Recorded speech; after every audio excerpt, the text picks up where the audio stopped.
Back in the 80s, I was president of the Atlanta Center. We had started the Atlanta Center in 80. But it was around 82 or 83 that I was in an interview with Swami. And the interview was drawing to a close, and I said to Swami, "Swami, what message can I take back to the Atlanta Center?" And he looked at me, and somewhat seriously he said, "Tell them to do more service." The early days of Seva. We had to up our game because we weren't doing hardly anything.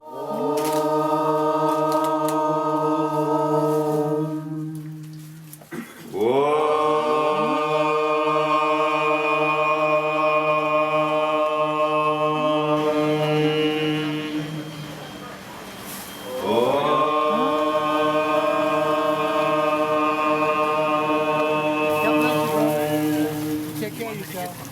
God bless you, brother. Service is grace.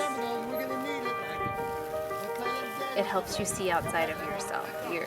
Day to day, everybody's thinking about, what can I do for myself, whether it's at work or at home. Ultimately, it's all about you.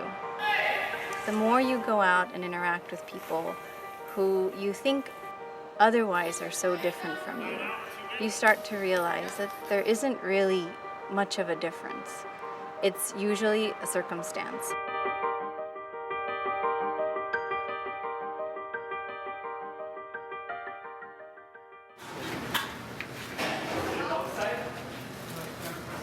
Okay, this is the Atlanta Mission breakfast service.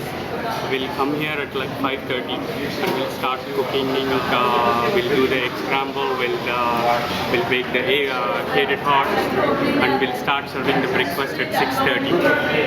First we'll serve the breakfast to the kids and the mother, and then once they're done, then we'll serve the single. Generally we'll serve probably somewhere around 150 people here. So I remember we started with just some basic things. We cleaned up some highways. We did some driving for the elderly. I think the first one was the feeding the homeless downtown. In those days, we were feeding them under bridges and on the freeways and all around downtown. We just drive around, and if we saw somebody, we'd stop and give them food. So Diane and the ladies and we would make sandwiches, and the ladies would make soup, and we'd go Saturday morning, we'd go underneath the bridges and serve them, and the joy that we had, and at the expression of the people, like, "What are y'all doing?" I said, "Well, we just wanted to give you something to eat. It's lunchtime." And they were so appreciative, and it began to expand.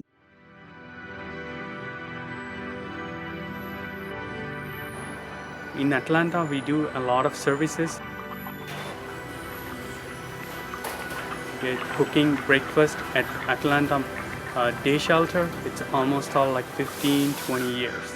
And we also cook breakfast at Atlanta Mission. We are doing Meals on Wheels for almost all 10 years. And we do MedShare, and we help out Center for Visually Impaired. Today I don't have any patients here. It's birthday clinic. Here you are treating the patient.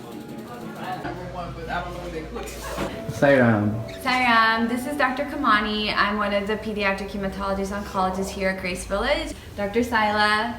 Med school student Deepthi. Anvi, I'm a registered nurse.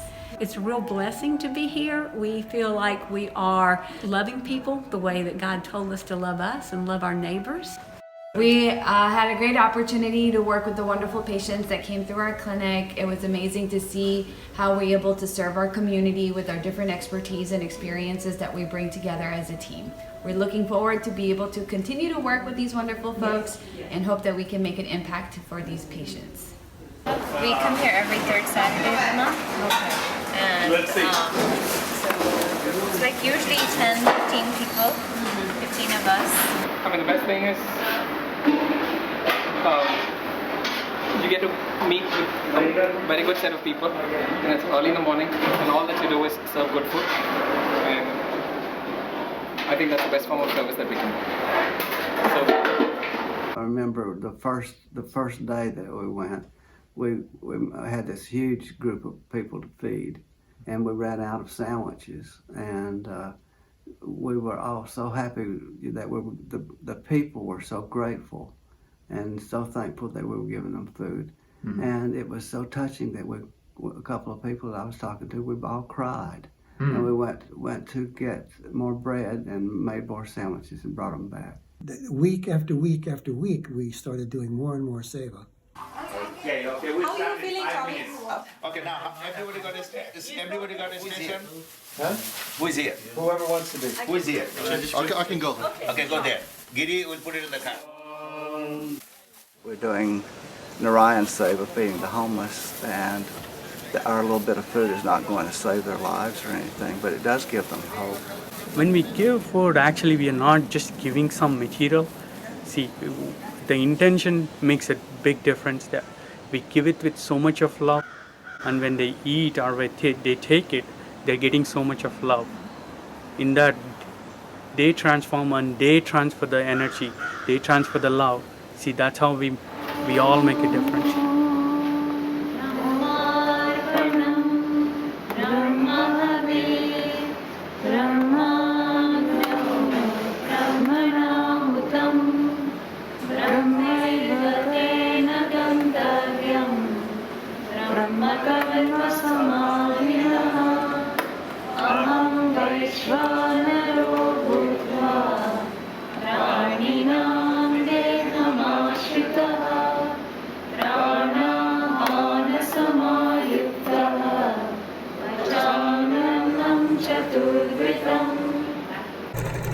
So when the pandemic hit, several of us had independently started making masks, and realizing that there was a need, the Sai Center decided to coordinate our efforts and start the mask project.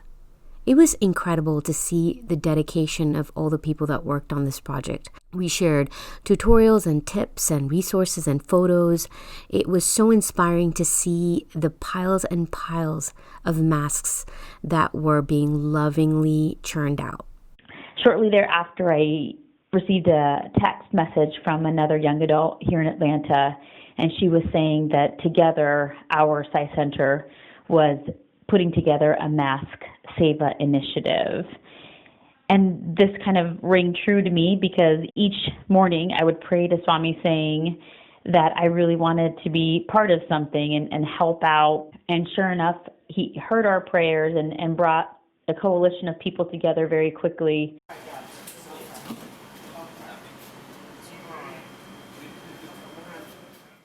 We are doing the breakfast, we are doing lunch service here. We are, it's about 11:15 now, we start serving at 11:30. There are about 60 people coming here, and most of them are like either homeless or they have a jobless and they don't have a place to stay.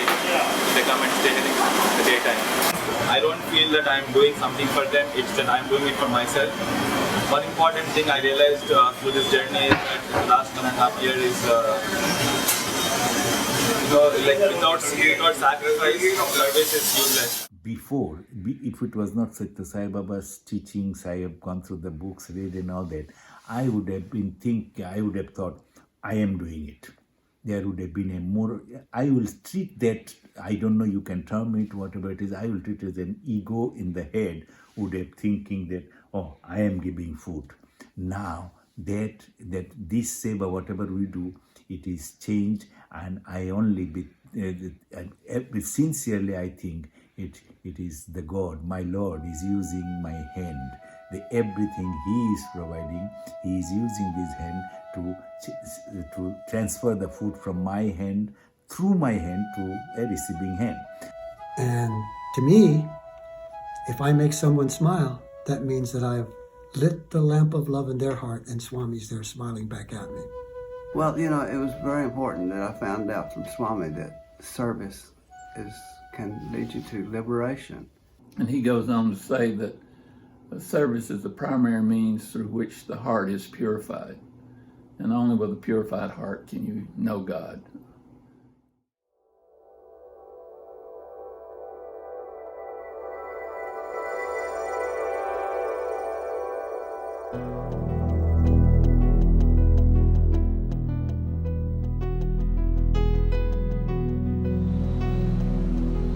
See, the whole thing about service is it's an experience. You know, you can't tell somebody that you get so much out of serving. Most of the time, what I see is people hear your own excitement about it, and then that is somewhat contagious, you know. I don't know anyone who hasn't felt moved by doing a service project.